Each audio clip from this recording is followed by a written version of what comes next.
नमस्कार, आप जुड़ चुके हैं जम्मू लद्दाख विजन के साथ। पिछले करीबन 1.5 साल से ज़्यादा का वक्त गुजर चुका है जब पूरा देश कोविड-19 महामारी से जूझ रहा है। इस महामारी को देखते हुए देश के वैज्ञानिकों ने दिन रात मेहनत की और कोविड से लड़ाई लड़ने के लिए वैक्सीन महज 1 साल के भीतर भीतर बनाकर तैयार कर दी। अब सबसे बड़ा चैलेंज इस वैक्सीन को देश की जनता तक पहुंचाना और उन्हें वैक्सीनेट करना था। ये एक बहुत बड़ा काम था क्योंकि इतने बड़े स्तर पर देश में पहले कभी वैक्सीनेशन का काम नहीं किया गया था। सरकार ने इसे चैलेंज के रूप में लिया और क्योंकि इस वैक्सीन को एक तय टेम्परेचर में रखकर जो है एक जगह से दूसरी जगह ले जाया जाता है, लिहाजा इसके लिए रेफ्रिजरेटर्स की ज़रूरत थी, रेफ्रिजरेटर फ्री वैक्सीन कैरियर्स की ज़रूरत थी और केंद्र सरकार ने उसकी तैयारी करना शुरू की। जनवरी माह से वैक्सीनेशन का काम शुरू हो चुका है। पहले हेल्थ वर्कर्स, फिर फ्रंटलाइन वॉरियर्स और 45 साल से ऊपर और अब 18 साल से भी ऊपर के लोगों को वैक्सीन लगाने का काम जो है वो शुरू कर दिया गया है। इसके लिए बड़े पैमाने पर जब केंद्र सरकार ने तैयारी शुरू की तो राज्य सरकारों ने भी अनुरोध किया कि उन्हें वैक्सीनेशन से जुड़ी हुई साजो सामग्री जो है उसकी ज़रूरत पड़ेगी। केंद्र सरकार ने भी अपने हाथ नहीं खींचे और भर भर कर सभी स्टेटों को वैक्सीन के साथ साथ वैक्सीन रिलेटेड जितने भी इक्विपमेंट्स थे, साजो सामान थे, वो मुहैया करवाए। केंद्र सरकार ने तो अपनी तरफ से कोई कोर कमी जो है वो नहीं छोड़ी, लेकिन क्या जम्मू कश्मीर यूनियन टेरिटरी की जो एडमिनिस्ट्रेशन है उसने अपनी जिम्मेवारी समझी? जो सामान केंद्र सरकार से भेजा गया, क्या उसके रख रखाव का पूरा ध्यान रखा गया? अगर रखा गया होता तो हालात ये नहीं होते।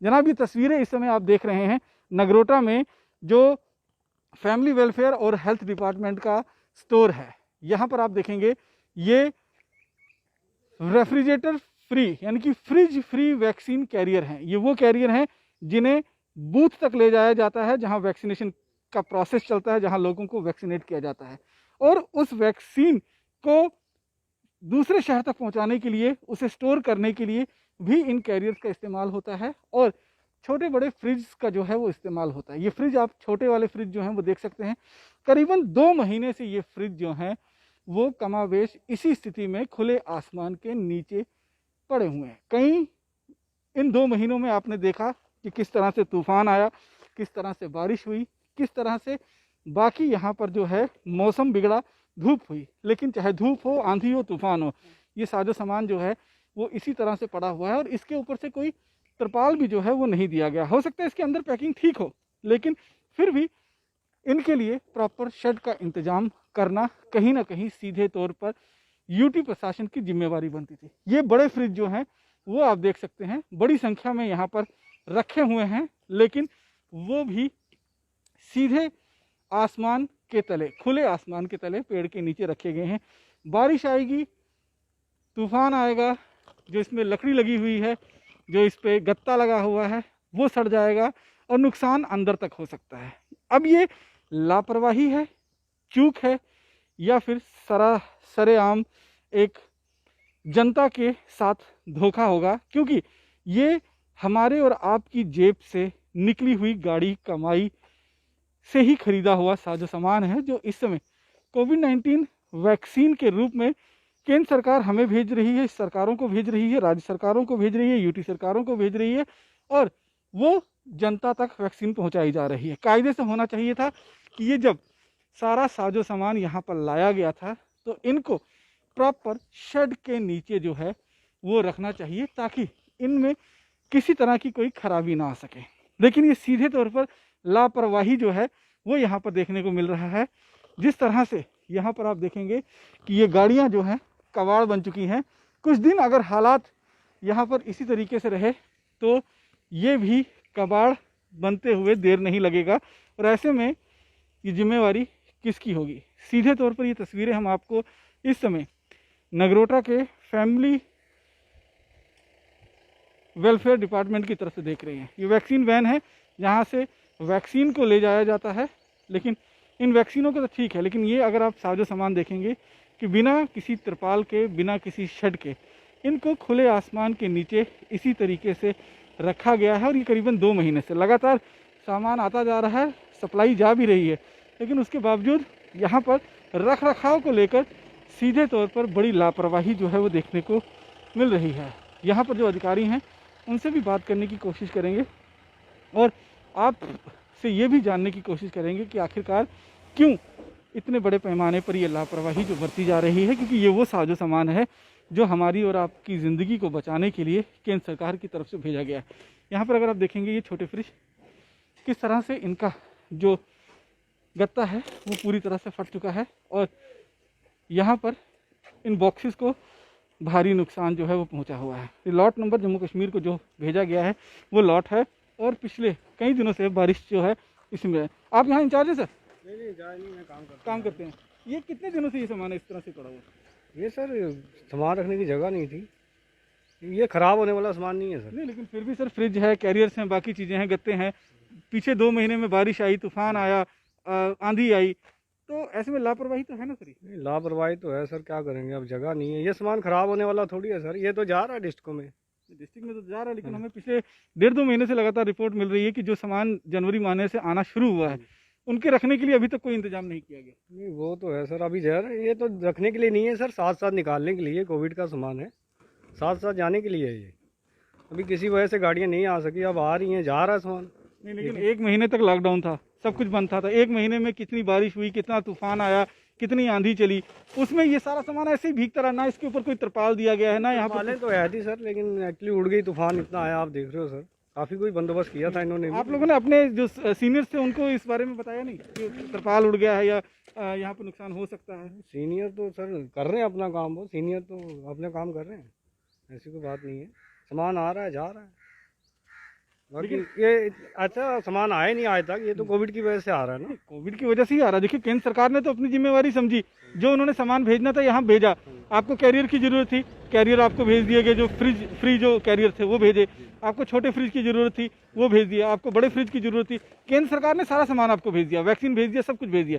अब इसके रख रखाव का जिम्मेवारी तो डिपार्टमेंट की बनती है ना। एक्चुअली हम छोटे मुलायम हैं, आप बड़े अफसर से बात कीजिए। कोई है यहाँ पर आपके? आप जाइए सर, फैमिली वेलफेयर ऑफिस है, ये तो ऑफिस नहीं है, तो ऐसी जगह खाली थी, यहाँ सामान पड़ा, आप जाइए family welfare office. Family welfare के पास कोई स्टोर नहीं था या कोई शेड नहीं था जहाँ? नहीं, स्टोर तो है हमारा साइड पे, पर वो भी भरा हुआ है, दिखाते हैं आपको। स्टोर तो जगह है हमारे पास काफी, लेकिन पहले इतना सामान कभी आया नहीं सर, अभी सामान आ रहा है। लेकिन जब पहले से ही ये मालूम था कि इतने बड़े पैमाने पर जो है वैक्सीनेशन ड्राइव चलाई जाएगी, पूरे स्टेट के अंदर, पूरे देश के अंदर किया जाएगा, तो क्या उसकी तैयारी पहले से नहीं करनी चाहिए थी? नहीं, वो तो करनी चाहिए थी सर, लेकिन सर आप कौन है?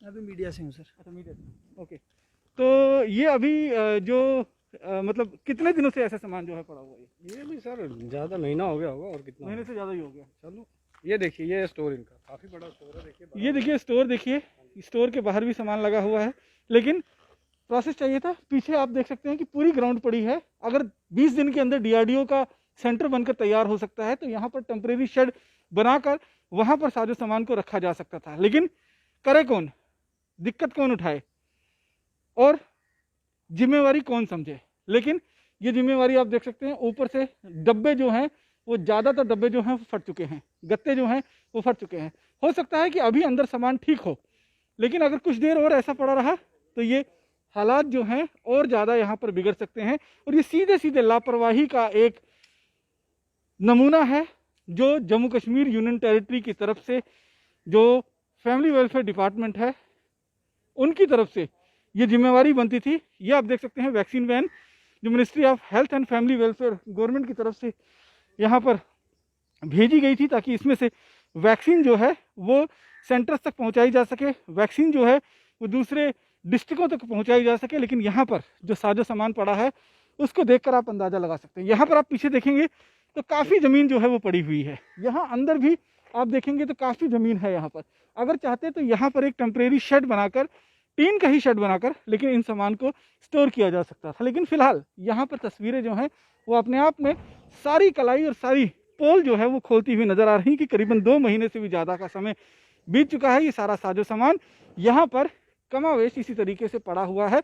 इसकी जिम्मेवारी कौन किसकी बनती है, इसके लिए जवाबदेह कौन है, ये भी एक बड़ा सवाल है। क्योंकि सीधे तौर पर जो ministry of health and family welfare जो डिपार्टमेंट है, यहाँ पर आप देख सकते हैं कि ये किन हालात में फ्रिजेस को यहाँ से अब शिफ्ट किया जा रहा है। नीचे से ऑलमोस्ट गत्ते जो हैं वो गल चुके हैं और ऐसे में दूर दराज के इलाकों में, पहाड़ी इलाकों में ट्रैवल करते वक्त इन फ्रिजों को नुकसान भी पहुँच सकता है। और हमारी और आपकी मेहनत की जो गाढ़ी कमाई है उसको किस तरह से फजूल किया जा रहा है, उसको किस तरह से यहाँ पर बेकार किया जा रहा है, उसकी सीधा तौर पर जो नमूने हैं यहाँ पर आपको देखने को मिल सकते हैं। और ये तस्वीरें सीधे तौर पर बयां करती हैं कि किस तरह से कोविड-19 महामारी से जो लड़ाई हम लड़ रहे हैं उसमें फैमिली वेलफेयर डिपार्टमेंट है उसकी बड़ी भूल और बड़ी लापरवाही सामने देखने को मिल रही है। इस खबर को लेकर हमने संपर्क साधा फैमिली वेलफेयर डिपार्टमेंट की असिस्टेंट डायरेक्टर सुमन गुप्ता जी से, और उनके ही ऑफिस में जिस रख रखाव में कोविड-19 से जुड़े साजो सामान को रखा गया है उस पर क्या कहना है असिस्टेंट डायरेक्टर का, आइए सुनते हैं। हेलो हेलो जी, सुमन गुप्ता जी बोल रहे हैं? जी मैम मैं नमस्कार, रमन सैनी बोल रहा हूँ जम्मू लद्दाख विजन से। ये वैक्सीन जम्मू प्रोविंस में जो वैक्सीनेशन का काम है वो आप ही के अंडर चल रहा है ना मैम? जी जी मैम ये मुझे पूछना था कि जो जिन चीज़ों की ज़रूरत होती है जैसे कि वैक्सीन कैरियर या रेफ्रिजरेटर, तो एंटायर जम्मू प्रोविंस में कहीं कुछ कमी तो नहीं आ रही है? नहीं नहीं नहीं, बिल्कुल हमारे पास तो ज्यादा है, उल्टा अप्रोप्रिएट है हमारे पास, वो बहुत ज्यादा। सेंटर से मतलब हमें ज़्यादा आ गया है? नहीं ज्यादा मतलब कि जितने हमने डिमांड किए थे हाँ, तो वो उन्होंने हमें काफी दे दिए हैं, काफ़ी दे दिए। उतनी हाँ काफी ज्यादा, मतलब हमें अप्रोप्रिएट है बिल्कुल। ओके, तो मैम उससे ये 10% ज्यादा ही है, कम नहीं है। ओके, तो इनके रख रखाव का जिम्मा किसके पास रहता है? किस चीज का? जो ये इक्विपमेंट्स आ रहे हैं, चाहे रेफ्रिजरेटर हैं, चाहे ये अपने जो कैरियर्स हैं, एक वैक्सीन कैरियर, इनके रख रखाव का जिम्मा किसके साथ पास रहता है? हमारे डिपार्टमेंट के पास। आप ही के डिपार्टमेंट का। तो मैम अब मैं जो रिकॉर्ड कर रहा हूँ ये आपका आपके नाम इंटरव्यू क्या के, मेरा नाम रमन सैनी है, ठीक कहाँ है? से आप? मैं जम्मू लद्दाख विजन से हूँ और मैं खाली अच्छा। इतना आपसे जानना चाहता हूँ कि आज मैं आपके डिपार्टमेंट में ऑफिस में हेड ऑफिस में आया था, वहाँ पर मैंने देखा कि सैकड़ों के हिसाब से वैक्सीन कैरियर, सैकड़ों के हिसाब से जो फ्रिज हैं वो खुले आसमान में पड़े हुए हैं। तो ये एक लापरवाही डिपार्टमेंट की तरफ से है, ये इस पर आप क्या कहेंगे? आपका वर्जन जानना चाहता हूँ इस पे, खुले आसमान में जो सामान पड़ा समय हुआ है। समय पर जैसे हमें रिक्वायरमेंट आती है हाँ। हम डिस्ट्रीब्यूट करते रहते हैं, जैसे रिक्वायरमेंट आएगी हम देते रहते हैं। हमारे पास बड़े स्टोर्स अभी नहीं है, हम प्रोसेस में हैं, वो कंस्ट्रक्शन हो जाएगी। और जो एग्जिस्टिंग स्टोर है उसमें ऑलरेडी हमारे पास बहुत सामान पड़ा हुआ है, तो ये सामान जो है ये साथ साथ में इसकी डिस्ट्रीब्यूशन हो रही है और होती रहती है, और विद इन 2 डेज ये डिस्ट्रीब्यूशन बना रही है, ये चल रही है, काम चल रहा है। लेकिन क्या ये डिपार्टमेंट की लापरवाही है कि इतना महंगा नहीं, सामान नहीं, जो नहीं। आ रहा है वो इस तरह खुले आसमान में रखा जा रहा है? तो कहाँ रखेंगे? स्टोर में जगह नहीं है ना, टेम्परेरी शेड तो जो हमारे पास स्टोर है उसमें जगह, टेम्परेरी शेड बन जाएगा ना, we are in the process. कब तक मुमकिन है कि ये हो जाएगा काम? ये मुझे नहीं पता, इस बारे में हमारे डीजी साहब जो हैं वो आपको रिप्लाई करेंगे। तो मैडम देखिए, वैक्सीनेशन प्रोसेस को शुरू हुए कम से कम 6 महीने का समय होने वाला है। हाँ। और लगातार तब से ही साजो सामान जो है, चाहे कैरियर की बात करेंगे, फ्रिज की बात करेंगे। तो आपने पूरी रिपोर्ट देखी, फैमिली वेलफेयर डिपार्टमेंट के असिस्टेंट डायरेक्टर की बातचीत सुनी। अब आप हमें बताइए कि जिस कोविड-19 महामारी से लड़ने के लिए हम और आप दिन रात कोशिश कर रहे हैं, जिसके लिए 20 दिन के अंदर डीआरडीओ जैसा आलीशान हॉस्पिटल डीआरडीओ बनाकर तैयार कर सकता है, तो क्या कोविड-19 वैक्सीनेशन से जुड़े हुए साजो सामान के रख रखाव के लिए फैमिली वेलफेयर डिपार्टमेंट को कुछ नहीं करना चाहिए? अगर सामान केंद्र सरकार की तरफ से एक्सेस क्वांटिटी में या फिर जितनी डिमांड थी उससे भी 10% ज़्यादा क्वांटिटी में भेजा गया है, तो उसके रख रखाव की जिम्मेवारी किसकी होगी? क्या ये सीधे तौर पर फैमिली वेलफेयर डिपार्टमेंट की लापरवाही नहीं है और हमारे और आपके गाढ़ी कमाई का जो पैसा टैक्स के रूप में देते हैं उसकी बर्बादी नहीं है? कमेंट बॉक्स में आप अपनी अहम राय जरूर रखें। बाकी की अन्य खबरों के लिए जुड़े रहें जम्मू लद्दाख विजन के साथ। नमस्कार।